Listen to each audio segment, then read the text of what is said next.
हे guys, जय Mahakal. Welcome to your channel MPRM। आशा करती हूँ कि आप सभी स्वस्थ होंगे, निरंतर अपने एग्जाम की तैयारी कर रहे होंगे। आज हम लेकर आए हैं घटना चक्र की सीरीज, जिसमें हम करंट अफेयर को कंप्लीट करेंगे। तो चलिए गाइस, स्टार्ट करते हैं बिना आपका टाइम वेस्ट करते हुए। और यदि आप हमारे चैनल पर नए हैं तो प्लीज़ प्लीज़ प्लीज़ गाइस, पहले चैनल सब्सक्राइब कीजिए, वीडियो को लाइक कीजिए, कमेंट कीजिए और अपने प्यारे प्यारे फ्रेंड्स के साथ शेयर कीजिए। तो चलिए स्टार्ट करते हैं current affair.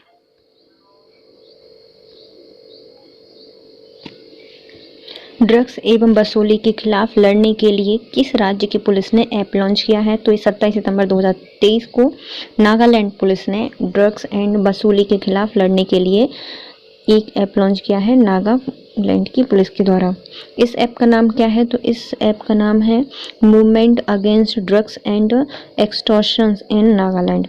Movement against drugs and extortion in Nagaland, made in Nagaland. Nagaland की राजधानी क्या है? तो नागालैंड की राजधानी है कोहिमा। हरित क्रांति के जनक के रूप में प्रख्यात किस कृषि वैज्ञानिक का 98 वर्ष की आयु में निधन हो गया है? तो 28 सितंबर 2023 को MS स्वामीनाथन जी का निधन हो गया है, जो कि हरित क्रांति के जनक कहे जाते हैं भारत में। MS स्वामीनाथन 28 सितंबर 2023 को। तो S से सितंबर और 28 सितंबर MS स्वामीनाथन जी का निधन। प्रसिद्ध वैश्विक हल्दी सम्मेलन 2023 में कहाँ आयोजित किया गया? तो मुंबई, महाराष्ट्र में। प्रथम वैश्विक हल्दी सम्मेलन 2023 में आयोजित किया गया है मुंबई, महाराष्ट्र में। विश्व कॉफी सम्मेलन WCC का एशिया में पहला आयोजन कहाँ किया गया है? तो विश्व कॉफी सम्मेलन का आयोजन 25 से 28 सितंबर 2023 को बेंगलुरु, कर्नाटक में आयोजित किया गया। विश्व कॉफी सम्मेलन एशिया में सबसे पहला आयोजित किया गया है 25 से 28 सितंबर बेंगलुरु, कर्नाटक में। इसका कौन सा संस्करण था? तो इसका 5वां संस्करण था, जो कि एशिया में पहली बार हुआ है। इसका आयोजन किसके द्वारा किया गया था? तो अंतर्राष्ट्रीय कॉफी संगठन ICO और भारत कॉफी बोर्ड के द्वारा। अंतर्राष्ट्रीय कॉफी संगठन और भारतीय कॉफी बोर्ड के द्वारा। इस सम्मेलन का ब्रांड एम्बेसडर कौन थे?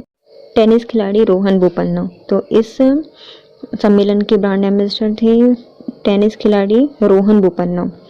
इस संस्करण की थीम क्या रखी गई? तो इस संस्करण की थीम थी सर्कुलर अर्थव्यवस्था और पुनर्योजी कृषि के माध्यम से स्थिरता। इसकी थीम क्या थी? सर्कुलर अर्थव्यवस्था और पुनर्योजी कृषि के माध्यम से स्थिरता। इस संस्करण का शुभांकर कौन था? तो इस संस्करण का शुभांकर था कॉफी स्वामी, क्योंकि कॉफी विश्व सम्मेलन था। कहाँ पे आयोजित? कर्नाटक में, बेंगलुरु में। और इसका शुभांकर था कॉफी स्वामी। विश्व पर्यटन दिवस 2023 की मेजबानी किस देश ने की है? तो विश्व पर्यटन दिवस 2023 की मेजबानी की है सऊदी अरब ने। विश्व पर्यटन दिवस की मेजबानी इस बार सऊदी अरब के द्वारा की गई है। कब मनाया जाता है? तो 27 सितंबर 27 सितंबर को मनाया जाता है विश्व पर्यटन दिवस। इस वर्ष की थीम क्या थी? पर्यटन और हरित निवेश। पर्यटन और हरित निवेश इस वर्ष की थीम थी। वीरांगना दुर्गावती टाइगर रिजर्व को किस प्रदेश का 7वां टाइगर रिजर्व घोषित किया गया है? सितंबर 2023 में मध्य प्रदेश का। वीरांगना दुर्गावती टाइगर रिजर्व को 7वां टाइगर रिजर्व घोषित किया गया है मध्य प्रदेश के द्वारा। किन अभ्यारण्य को मिलाकर इस टाइगर रिजर्व को बनाया गया है? तो नौरादेही अभ्यारण्य और रानी दुर्गावती अभ्यारण्य को मिलाकर वीरांगना दुर्गावती अभ्यारण्य टाइगर रिजर्व बनाया गया है। World leader for piece and security award 2023 के लिए किसे चुना गया है? तो world leader for piece and security award 2023 के लिए चुना गया है माता अमृतानंदमयी देवी जी को। माता अमृतानंदमयी देवी जी को world leader for piece and security award 2023 से सम्मानित किया गया है। लीडर है किसके लिए? पीस के लिए और सिक्योरिटी के लिए। तो माता होंगी तो माता अमृतानंदमयी देवी। माता अमृतानंदमयी देवी अन्य किस नाम से जानी जाती हैं? तो इनको बुलाया जाता है अम्मा के नाम से। वर्ष 2024 के लिए किस भारतीय फिल्म को ऑस्कर के लिए भारत की आधिकारिक प्रविष्टि के रूप में चुना गया है? तो 2018 एवरीवन इज अ हीरो। वर्ष 2024 के लिए भारतीय फिल्म को ऑस्कर के लिए भारत की आधिकारिक प्रविष्टि के रूप में चुना गया है 2018 एवरीवन इज अ हीरो। इस फिल्म को किस श्रेणी में चुना गया है? तो इस जो फिल्म है इसको चुना गया है सर्वश्रेष्ठ विदेशी भाषा की फिल्म के लिए। 2018 एवरीवन इज अ हीरो सर्वश्रेष्ठ विदेशी फिल्म के रूप में, ये भाषा फिल्म के रूप में चुना गया है ऑस्कर के लिए भारत की आधिकारिक प्रविष्टि के रूप में। यह फिल्म किस भाषा में है? तो यह भाषा, इसकी जो भाषा है वह है मलयालम। इस फिल्म के निर्देशक कौन हैं? तो जूड एंथनी जोसेफ। इस फिल्म के निर्देशक हैं जूड एंथनी जोसेफ। एशियाई विकास बैंक ने किस बाजार समाधान के उपाध्यक्ष के रूप में चुना है? तो विश्व में जो एक है एशियाई विकास बैंक, जिसका मुख्यालय कहाँ पे है? अपना मनीला फिलीपींस में है। इसको जो बाजार समाधान है इसके उपाध्यक्ष के रूप में नियुक्त किया गया है भार्गव दास गुप्ता जी को। बिल्कुल यहाँ वहाँ तो भागते रहते हैं बाजार में, तो उसके सबके समाधान के लिए, बाजार समाधान के लिए भार्गव दास गुप्ता जी को उपाध्यक्ष के रूप में चुना गया है। इनका कार्यकाल कितना होगा? 3 वर्ष का कार्यकाल होगा। वैश्विक नवाचार सूचकांक 2023 किसके द्वारा जारी किया गया है? तो जो वैश्विक नवाचार सूचकांक है 2023 जारी किया गया है विश्व बौद्धिक संपदा संगठन के द्वारा। विश्व बौद्धिक संपदा संगठन के द्वारा वैश्विक नवाचार सूचकांक 2023 इसके द्वारा जारी किया गया है। इस सूचकांक में कुल कितने देश शामिल हुए हैं? तो 132 देश इसमें शामिल किए गए हैं। 132 देश इसमें शामिल किए गए हैं। कौन सा संस्करण था? तो 16वां संस्करण था। 16 दूनी 32, तो 16वां संस्करण था। 132 देश इसमें शामिल किए गए थे। शीर्ष देश कौन से हैं? तो जो फर्स्ट, सेकंड, थर्ड आए हैं, तो फर्स्ट आया है स्विट्जरलैंड, सेकंड आया है स्वीडन और थर्ड आया है यूएसए। सबसे अंतिम देश में कौन है? तो 132वां है अंगोला, 131वां है नाइजर और 130 है बुरुंडी। तो किसके द्वारा जारी किया गया है? विश्व बौद्धिक संपदा संगठन के द्वारा वैश्विक नवाचार सूचकांक 2023 जारी किया गया है। 132 देश इसमें शामिल थे। 16वां संस्करण है। 3 सबसे फर्स्ट में है Switzerland, Sweden, USA.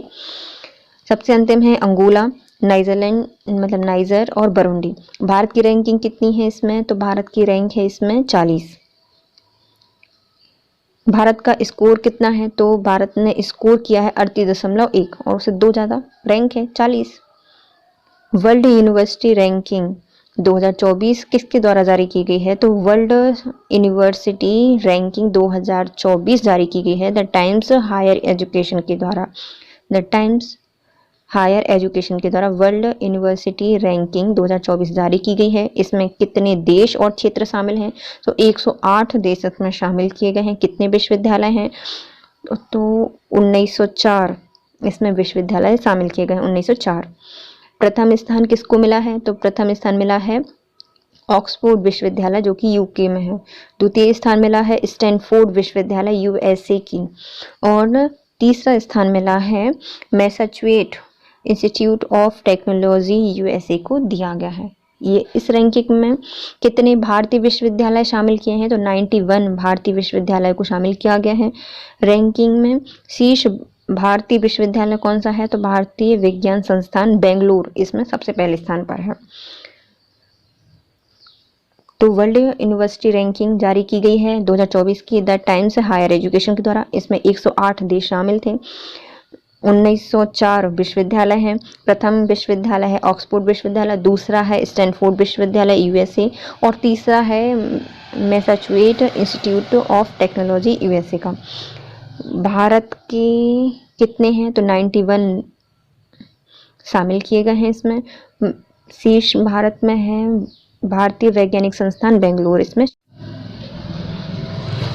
India ageing report 2023 किसके द्वारा जारी की गई है? तो इंडिया एजिंग रिपोर्ट 2023 जारी की गई है UNFPA भारत के द्वारा, संयुक्त राष्ट्र जनसंख्या कोष के द्वारा और international institute for population sciences IIPS के द्वारा इसको जारी किया गया है। इंडिया एजिंग रिपोर्ट 2023 किसके द्वारा जारी की गई है? तो UNFPA भारत और संयुक्त राष्ट्र जनसंख्या कोष और international institute for population sciences IIPS के द्वारा इसको जारी किया गया है। इस रिपोर्ट के अनुसार वर्ष 2050 तक भारत की बुजुर्ग आबादी कुल कितनी आबादी का कितना प्रतिशत हो जाएगी? तो 20.8% 2050 तक कुल बुजुर्ग आबादी पूरी आबादी की हो जाएगी 20.8%।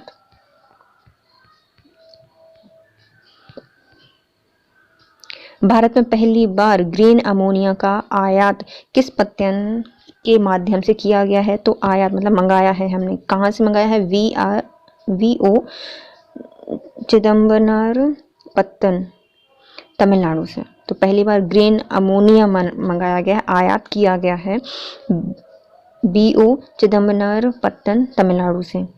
यह आयात किसके लिए किया गया है? तो किस काम में आएगा? तो ये Tuticorin Alkali Chemical and Fertilizer Limited के लिए इसका आयात किया गया है। किसके लिए आयात किया गया है? Tuticorin Alkali Chemical and Fertilizer Limited के लिए इसको आयात किया गया है। यह आयात किस देश से हुआ है? तो मिक्स करके दिया है उन्हें ग्रीन अमोनिया। किसको? भारत को दिया है। चिदम्बरपत्तन तमिलनाडु में आया है। Tuticorin Alkali Chemical and Fertilizer Limited के लिए आया है। कहाँ से? मिस्र से आया है। किस ब्रिटिश प्रधानमंत्री के युद्ध काल को लग्जरी होटल के रूप में लॉन्च किया गया है? तो किस ब्रिटिश प्रधानमंत्री के युद्ध कार्यालय को लग्जरी होटल के रूप में लॉन्च किया गया है? तो ये है विंस्टन चर्चिल। यह होटल कहाँ पर है? तो ये है लंदन, यूके में। इस कार्यालय को किसके द्वारा लग्जरी होटल के रूप में लॉन्च किया गया है? तो Hinduja group and Raffles hotels and resort के द्वारा इसको लग्जरी होटल के रूप में लॉन्च किया गया है। तो कौन सा होटल है? किस ब्रिटिश प्रधानमंत्री के युद्ध कार्यालय को लग्जरी होटल के रूप में बनाया गया है? तो विंस्टन चर्चिल। कहाँ पर है? लंदन, यूके में है। किसके द्वारा किया गया है? तो Hinduja group and Raffles hotel and resort के द्वारा इसको किया गया है। विश्व रेबीज दिवस कब मनाया जाता है? तो 28 सितंबर को मनाया जाता है रेबीज दिवस, 28 सितंबर को। और इसी दिन जो MS स्वामीनाथन जी हैं उनका निधन हुआ था 28 सितंबर के दिन। इस वर्ष इस रेबीज दिवस की थीम क्या थी? तो थी all for one and one health for all. All for one and one health for all 28 सितंबर को विश्व रेबीज दिवस मनाया गया। इसकी थीम थी all for one and one health for all. इस वर्ष इस दिवस का कौन सा संस्करण था? तो 17वां संस्करण था इसका। यह दिवस किस व्यक्ति की पुण्यतिथि की स्मृति में मनाया जाता है? तो लुईस पाश्चर जी की स्मृति में मनाया जाता है 28 सितंबर को विश्व रेबीज दिवस, लुईस पाश्चर जी की स्मृति में। हाल ही में किस क्रांति को 116वीं जयंती मनाई गई है? तो किस क्रांतिकारी की 116वीं जयंती मनाई गई है 28 सितंबर 2023 को? तो यह है भगत सिंह। इनका जन्म कब हुआ था? 28 सितंबर 1907 को इनका जन्म हुआ था। कौन है? भगत सिंह है। इनकी 116वीं जयंती मनाई गई है 28 सितंबर 2023 को। भगत सिंह की इनका जन्म हुआ था 28 सितंबर 1907 में। 2023 में तो अभी मनाई गई है 116वीं जयंती। एक T20 इंटरनेशनल मैच में 300 से अधिक रन बनाने वाली विश्व की पहली टीम कौन सी बन गई है? तो ये कारनामा हुआ था 27 सितंबर 2023 को नेपाल के द्वारा। एक T20 इंटरनेशनल मैच में 300 से अधिक रन बनाकर विश्व की पहली टीम बन गई है नेपाल। इस टीम ने किस टीम के खिलाफ यह उपलब्धि हासिल की थी? किसके खिलाफ 300 रन बनाए थे या 300 से अधिक रन बनाए थे? तो मंगोलिया के खिलाफ नेपाल ने बनाए थे 300 से अधिक रन। 13वां हिंद प्रशांत सेना प्रमुख का सम्मेलन कहाँ पर आयोजित किया गया? तो 13वां हिंद प्रशांत सेना प्रमुखों का सम्मेलन आयोजित किया गया था नई दिल्ली में। कब? 26 सितंबर 2023 को नई दिल्ली में आयोजित किया गया 13वां हिंद प्रशांत सेना का प्रमुख सम्मेलन। सितंबर 2023 में चर्चा में रहा पैट 46 क्या है? तो ये एक प्रकार का एंजाइम है। क्या है? पैट 46 एंजाइम है। एंजाइम किसके बने होते हैं? तो यह प्रोटीन के बने होते हैं। लेकिन पैट 46 का प्रयोग किसके लिए किया जाएगा? तो इसका प्रयोग समुद्री और जो स्थलीय प्लास्टिक है उसको नष्ट करने में पैट 46 का एंजाइम का प्रयोग किया जाएगा। पैट का फुल फॉर्म क्या होता है? तो पॉलीथीन